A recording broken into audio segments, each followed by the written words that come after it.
It's been a while. I haven't made any videos. I haven't posted on social media. I haven't created anything. Um, and Mars is like pushing me into getting back into things and moving my ass.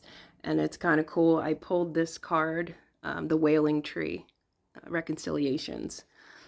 That's essentially what I feel like I've been doing over the past few months. This card's asking us to take a look at what we're pouring too much energy into, with no return.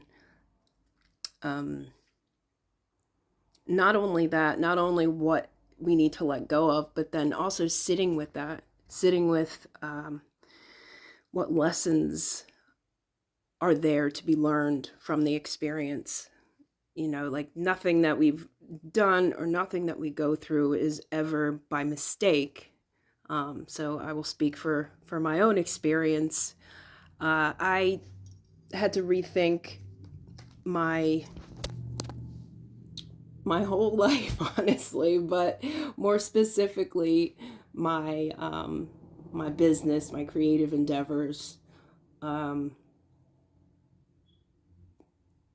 Basically, I've had a huge shift in perspective that was necessary. I tend to get a very narrow view of what things are supposed to look like. So that can definitely lead to so much disappointment. um, it's funny how we don't necessarily recognize when we're trying to control things. Because I know I don't tend to think of myself as a control freak, although that probably couldn't be further from the truth. But one of the ways that helped me start letting go is I cut my dreadlocks off after 12 years. I didn't realize until afterwards that it was actually, I did it on December 12th. 12/12 Portal was kind of cool, serendipitous. But I needed to let go of all of that energy. I needed to let go of how my hair became my identity.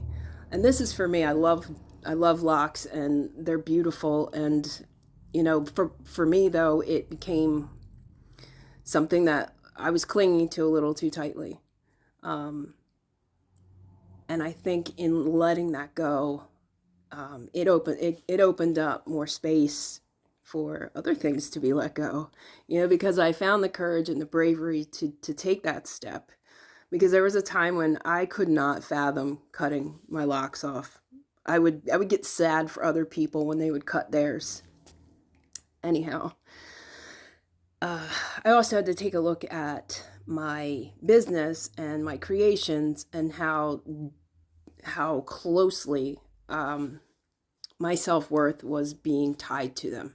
Uh, and I think that's a common thing for artists, people that are putting their heart and soul into something, and then you present it to the world, and you're hoping for it to be received a certain way, and when it's not, it can like ding your ego a bit, and it sure did for me, and I had to really learn how to separate that disappointment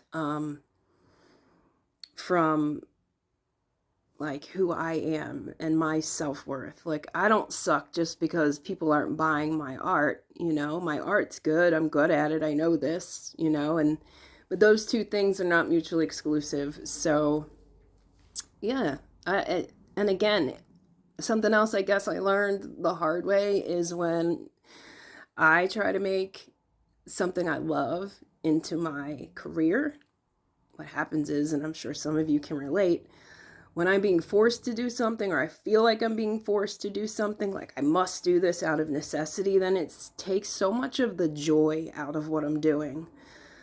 And it takes some of the creativity out of it, that intuitive like thought or the inspiration kind of gets diminished a bit. So yeah, I don't know. uh I guess that's all. I haven't been visible in quite some time, and I was feeling the push to just stop being a hermit and come out of hibernation. Yeah, thanks.